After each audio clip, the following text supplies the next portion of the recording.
Welcome to Audible Archives. I'm Rob, your host and narrator, and tonight Raul brings you a tale steeped in whisperous jealousy and a death hidden among the herds in a country garden, a dinner gone wrong, a girl dead, and a truth so twisted only Miss Marple can untangle it. Settle in. This is a herb of death. And before we begin, don't forget to like, comment, and subscribe.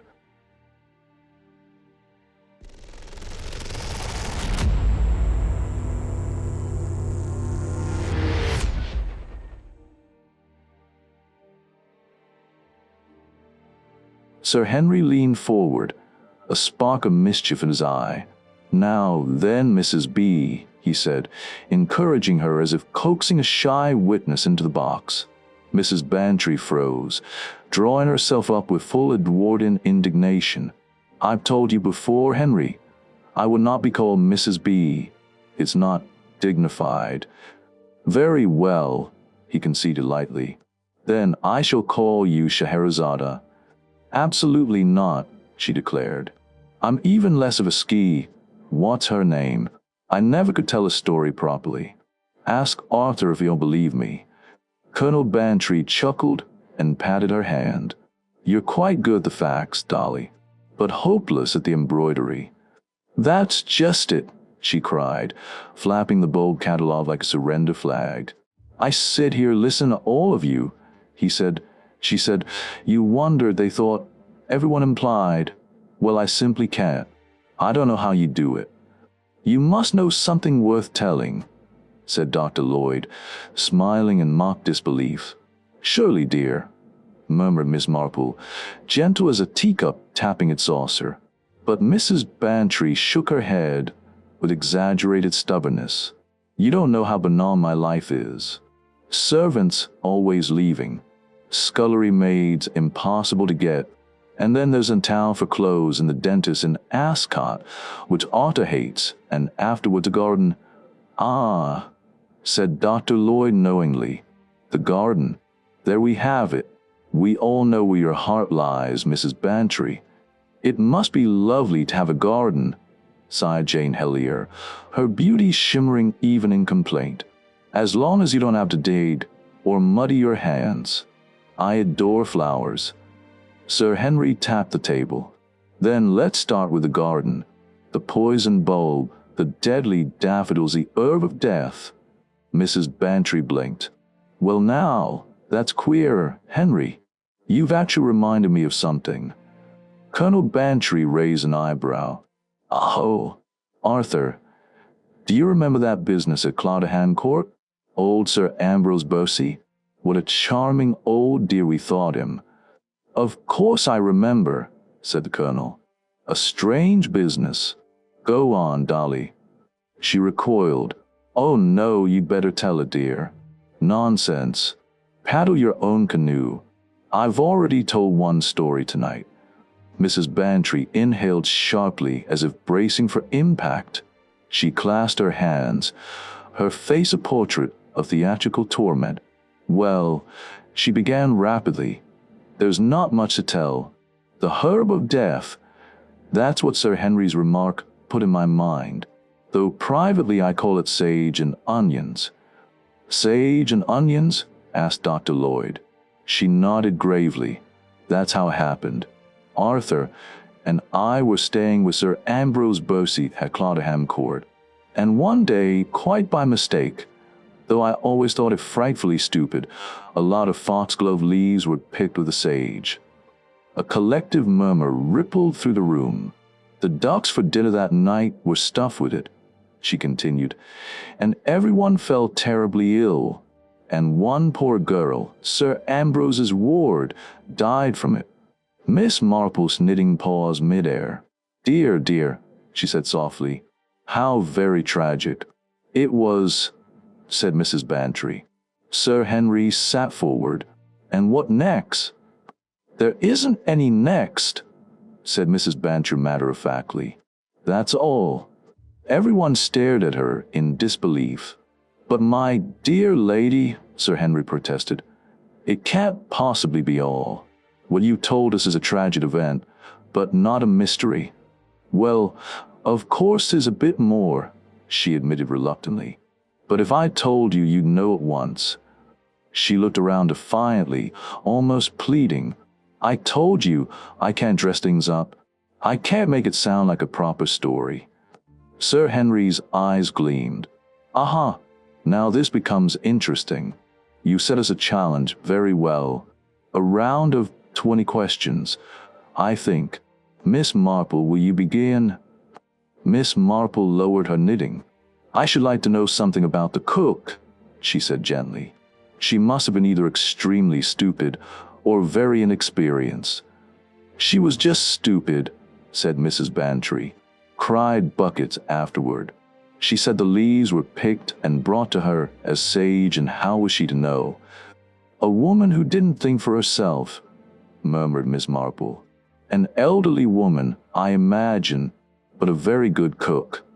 Oh, excellent, said Mrs. Bantry. Sir Henry turned toward Jane Helier. Your turn, Miss Helier. Jane Helier blinked, startled. Oh, you mean to ask a question? She paused, brow furrowing delicately as though deep thought were a physical strain. After a moment she sighed helplessly. Really, I don't know what to ask. Her beautiful eyes drifted toward Sir Henry with the same silent plea that had melted countless theater audiences. Sir Henry gave her a reassuring smile. Why not dramatis personae, Miss Helier? She frowned. Drame what? Characters in the order they appear, he said gently. Oh, her face brightened. That's a good idea. Mrs. Bantry straightened, ready at last with something she could manage. She ticked names off briskly on her fingers, like someone sorting bulbs in a garden shed.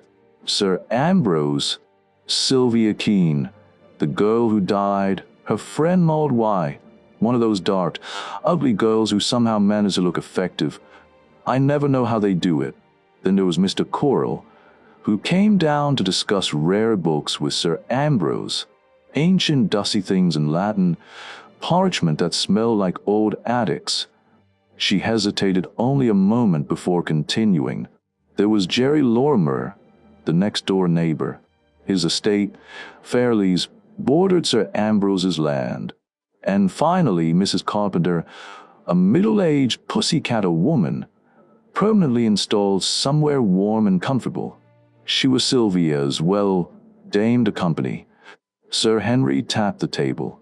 Since I'm sitting next to Miss Helier, I suppose it's my turn, and I want quite a lot. A short verbal portrait of each, please, Mrs. Bantry. Oh, Mrs. Bantry looked momentarily flustered. Portraits were embroidery, and embroidery was her sworn enemy. Star was Sir Ambrose. Sir Henry prompted. What was he like? Well, she composed herself. He was a distinguished-looking man, not so terribly old, perhaps 60, but he had a weak heart. He couldn't climb stairs, had to have a lift put in.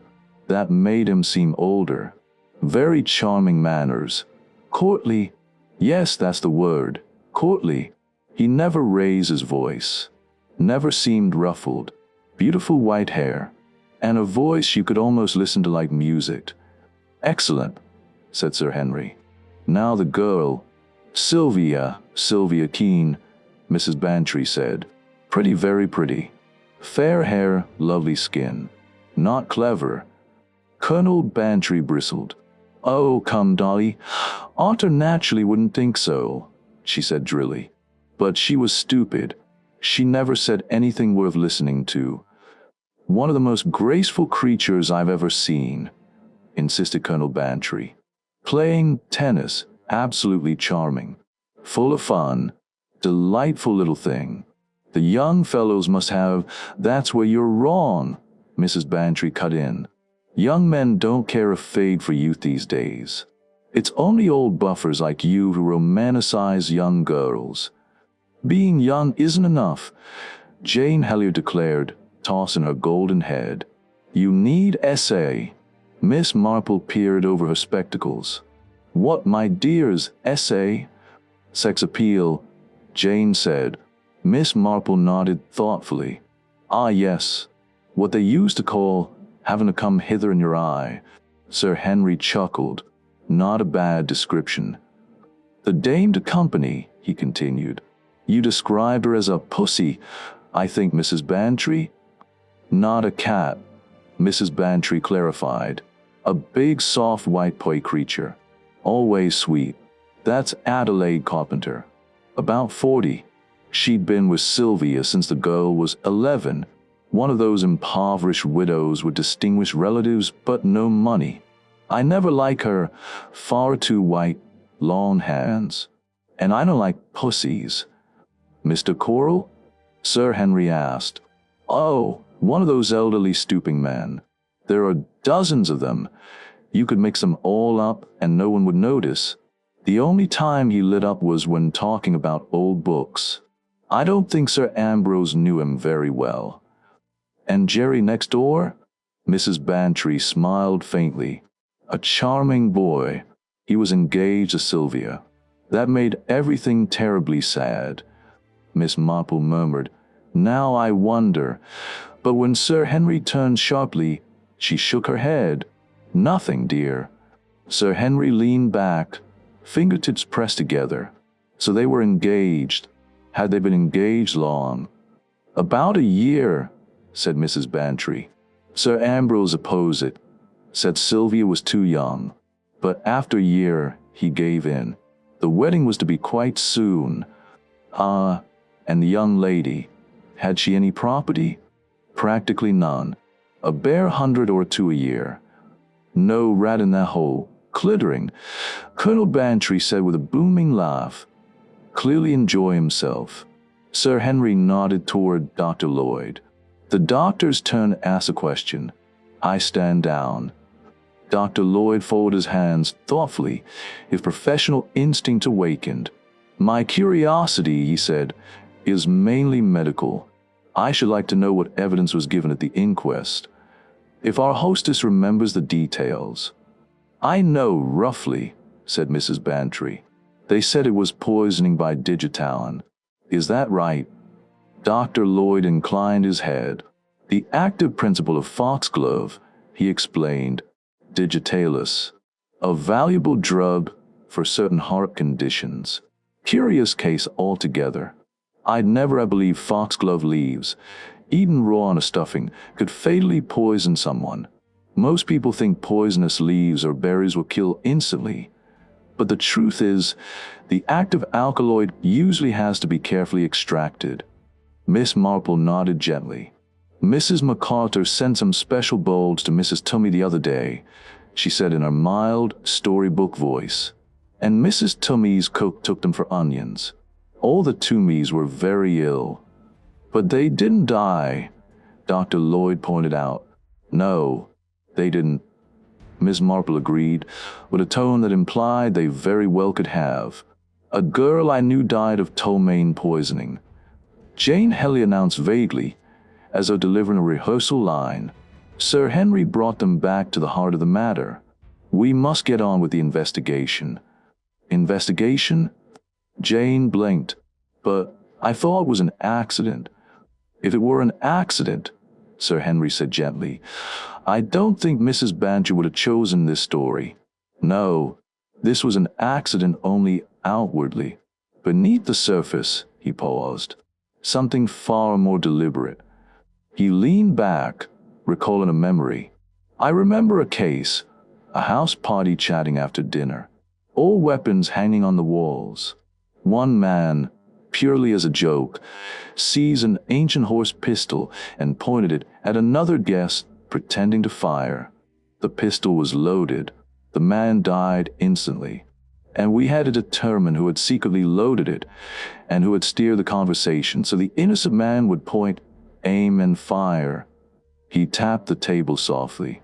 We have a mirror of that problem here. Digitalis leaves mixed into the sage. Knowing the result, since we exonerate the cook, and we do, don't we? The only question remains, who picked the leaves and delivered them to the kitchen? That part is easy, said Mrs. Bantry. Sylvia herself took the leaves in. It was her little daily task, picking herbs or salad or young carrots. Gardeners hate giving you anything tender. Sylvia and Mrs. Carpenter usually fetch the things themselves.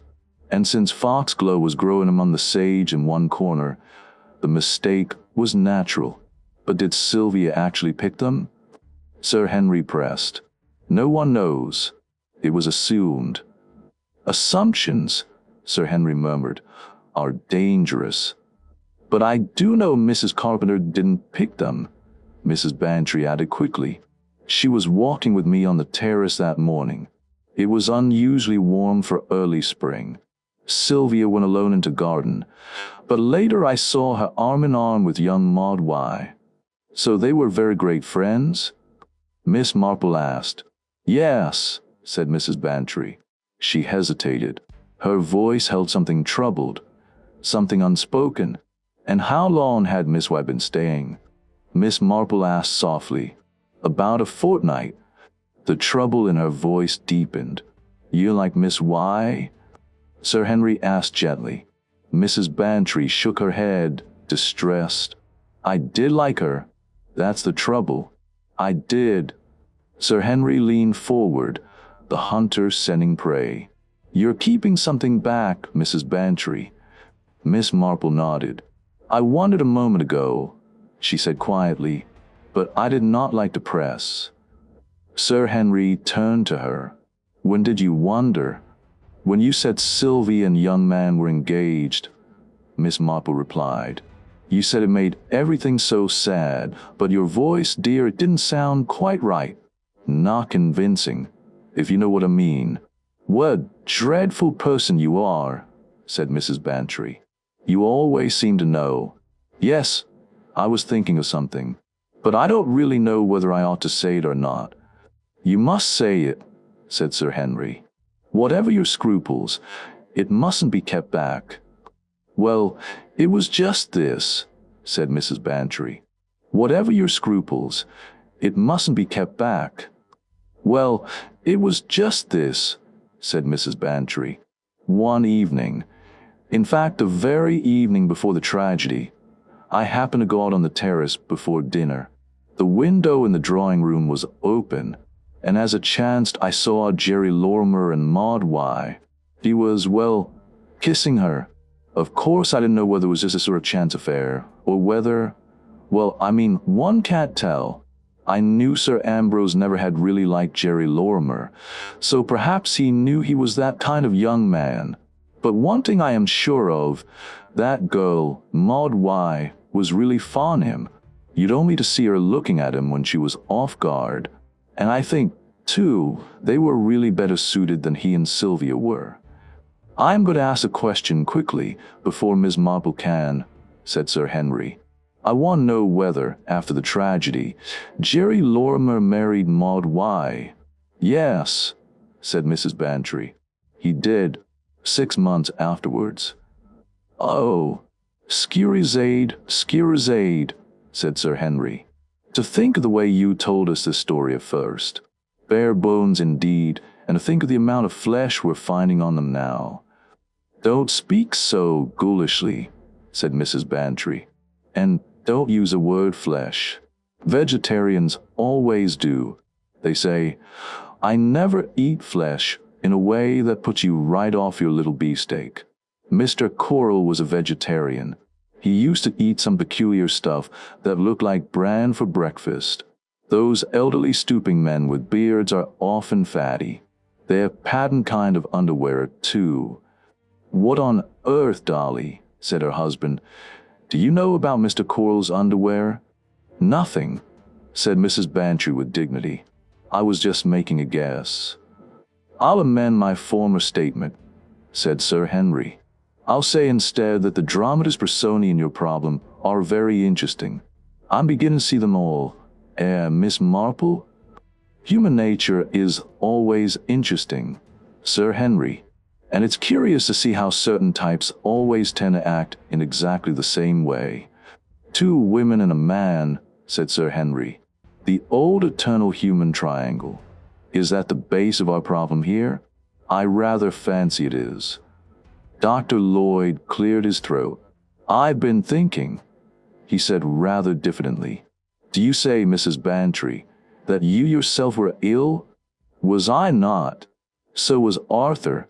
So was everyone. That's just it, everyone, said the doctor. You see what I mean? In Sir Henry's story, which he told us just now, one man shot another. He didn't have to shoot the whole room full. I don't understand, said Jane. Who shot who? I'm saying that whoever planned this thing went about it very curiously. Either a blind belief in chance, or else with an absolutely reckless disregard for human life. I can hardly believe there is a man capable of deliberately poisoning 8 people with the object of removing one amongst them. I see your point, said Sir Henry, thoughtfully. I confess I ought to have thought of that. And mightn't he have poisoned himself too? Asked Jane. Was anyone absent from dinner that night? Asked Miss Marple. Mrs. Bantry shook her head. Everyone was there. Except Mr. Lorimer, I suppose, my dear. He wasn't staying in the house, was he? No, but he was dining there that evening, said Mrs. Bantry. Oh, said Miss Marple in a changed voice. That makes all the difference in the world. She frowned vexedly to herself. I've been very stupid, she murmured. Very stupid indeed. I confess your point worries me, Lloyd, said Sir Henry. How ensure that the girl, and the girl only, should get a fatal dose? You can't, said the doctor. That brings me to the point I'm going to make. Supposing the girl was not the intended victim after all. What? In all cases of food poisoning, the result is very uncertain. Several people share a dish. What happens? 1 or 2 are slightly ill, 2 more, say, are seriously indisposed. 1 dies. That's the way of it. There's no certainty anywhere. But there are cases where another factor might enter in. Digitalis is a drug that acts directly on the heart, as I've told you prescribed in certain cases. Sir Henry steepled his fingers as Mrs. Bantry spoke. And remember, she said, there was someone in that house with a heart complaint. If he had been the intended victim, well, what would be harmless to everyone else might be enough to stop his heart. The murderer, if there was one, might reasonably have acted on just that assumption. That the plan misfired only proves what I said earlier. Drugs could be devilishly unpredictable. Sir Ambrose, Sir Henry murmured. You think he was a target? Yes, that fits. And the girl's death, a terrible mistake. Jane Hellier tilted her head, golden hair catching the firelight. Who would get his money if he died? A very sound question, Miss Hellier, Sir Henry said, approvingly. It's one of the first we asked in my old line of work. Mrs. Bantry answered slowly, her voice thoughtful. Sir Ambrose had a son, Martin. They quarreled years back. The boy was wild. Still, Sir Ambrose couldn't disinherit him. Clodagh Court was entailed. Martin inherited the title and the estate. But there was other property Sir Ambrose could leave as he chose, and he left that to Sylvia. After she died, she added, he never bothered to make a new will. He himself died less than a year after. I think the money went to Crown, or perhaps to his son as next of kin. I really don't remember.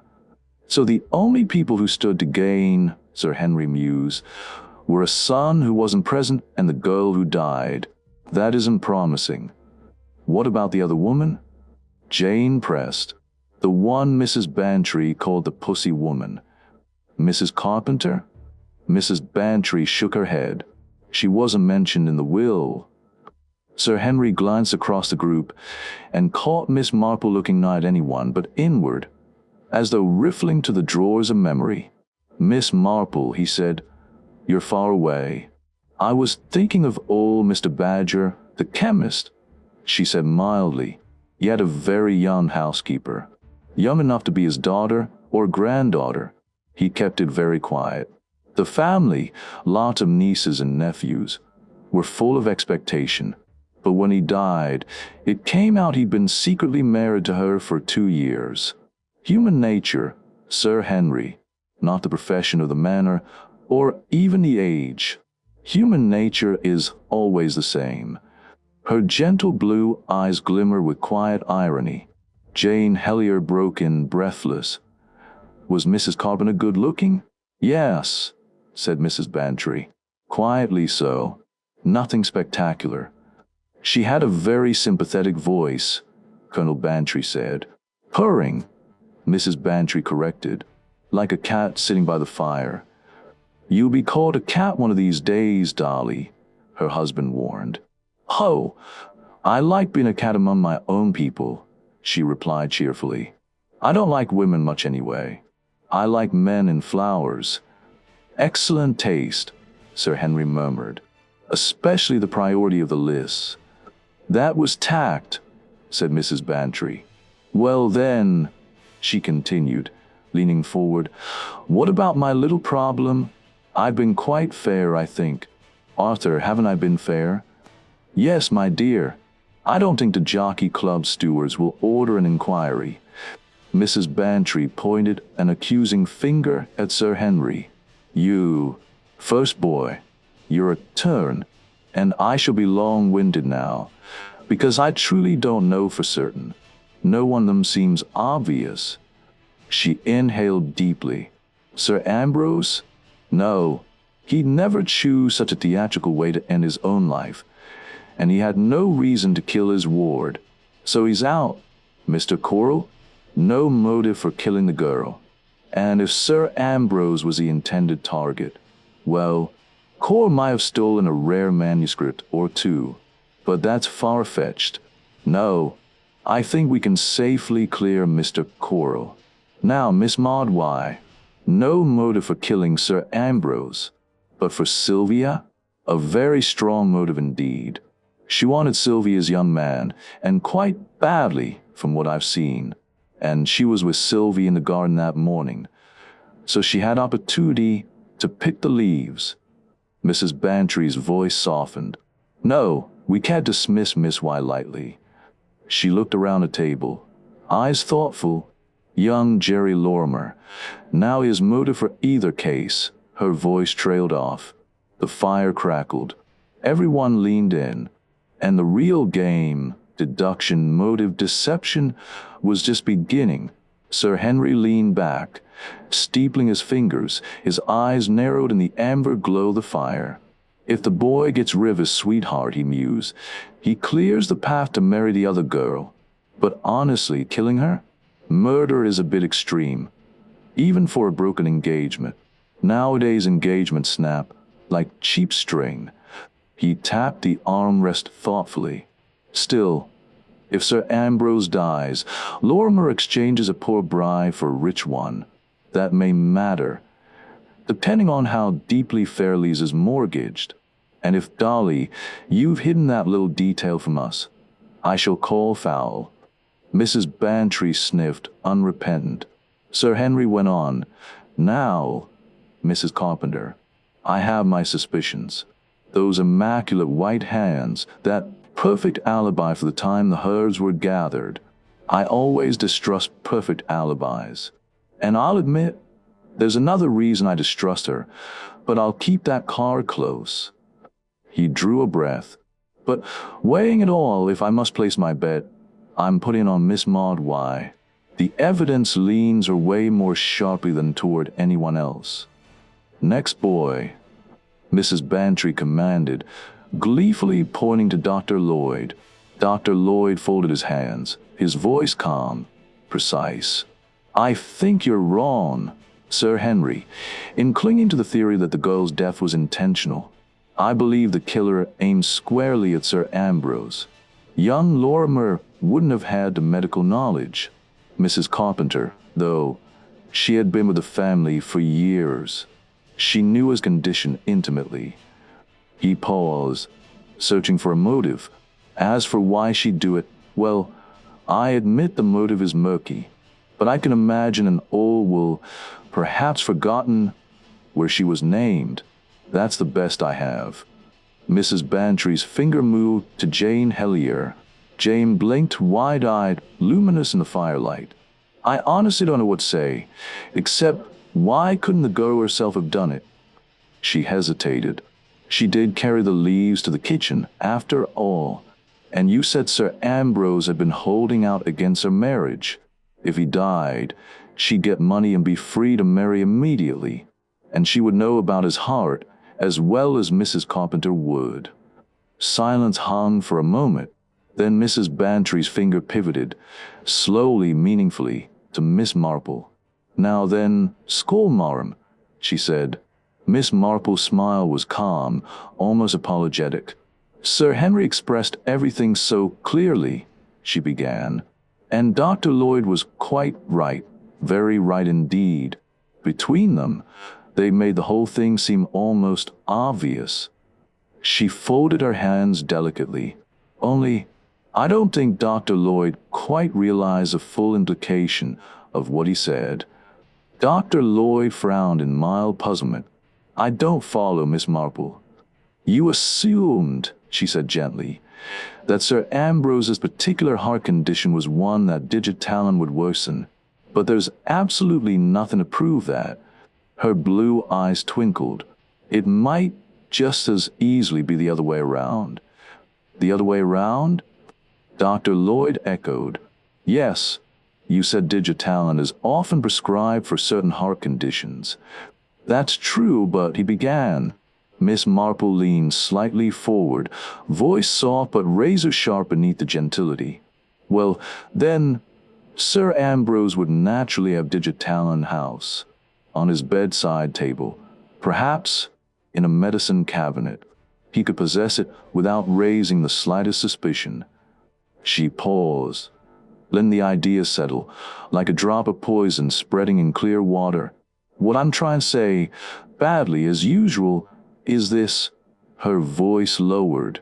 "If someone wished to poison one person with a lethal dose of Digitalis, wouldn't the simplest and safest way be to arrange for everyone to ingest Digitalis leaves?" No one moved. "It wouldn't kill the others. Dr. Lloyd said so himself. But with Sir Ambrose's condition, the results will look perfectly natural, unpredictable, a tragic misadventure." Her needles flashed silently in her knitting. "And no one," she concluded softly, "would ever dream that the Digitalis didn't come from the sage patch at all." Miss Marple's needles clicked softly, delicate, harmless little sounds that somehow made her next words all the more chilling. "No one," she said, "would think to ask whether the girl had taken a fatal dose of infused Digitalis, or something similar.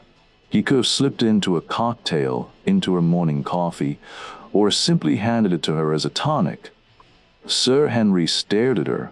"You mean to suggest," he said slowly, "that Sir Ambrose poisoned his own ward, the charming girl he adored?" "That's exactly what I mean," Miss Marple replied tranquilly. "Just like old Mr. Badger and his young housekeeper. People laugh at the idea of a man of 60 falling hopelessly in love with a girl 20, but it happens all the time. And someone like Sir Ambrose, an autocrat all his life, could be especially vulnerable. These affections," she added delicately, "sometimes grow into obsessions." She glanced around the room, blue eyes steady. He couldn't bear the thought of her marrying young Lorimer. He opposed it, tried to stop it, failed. And when love curdled into jealousy, it became a madness. Mad enough to prefer her dead rather than married to another. A breathless silence rippled through the room. "And so," Miss Marple continued, "he devised a plan. The foxglove grew among the sage. Wouldn't be there by accident. He must have planted the seeds himself. Weeks earlier, he would pick the poison leaves at the right moment and send her, innocently, to the kitchen with them." She sighed softly. "Horrible. Oh, quite horrible. But in matters of passion, especially unbalanced, desperate passion, gentlemen of that age can do very peculiar things." She hesitated. "Our last organist, but no, I mustn't drift into scandal." Sir Henry leaned forward, voice deepening. "Mrs. Bantry, is this true?" Mrs. Bantry looked down at her hands. "Yes," she said quietly. "I had no idea. Not then. It never even occurred to me. I believed it was an accident like everyone else." She drew a shaky breath. "But after Sir Ambrose died, I received a letter. He had left instructions for it to be sent to me. And in it, he told me everything. The truth." A shocked silence fell over the group, feeling the weight of their unspoken judgment. Mrs. Bantry looked up quickly. "You think I'm betraying his confidence, but I'm not. I've changed all the names. He wasn't called Sir Ambrose Bercy at all. Didn't you notice how Arthur stared like a stunned ox when I first said the name? He didn't recognize it. I changed everything, every name, every place." She gave a half-defiant, half-defensive smile. "It's like that notice they put in the front of novels. All the characters in the story are entirely fictitious. You never guess who they really were." You just heard The Herb of Death, narrated by Rob and rewritten for Audible archives by Raul. Poison, passion, and one quiet mind that sees everything. If you enjoyed this mystery, make sure to like, comment, and subscribe. It keeps the stories alive. Until next time, stay curious and stay listening.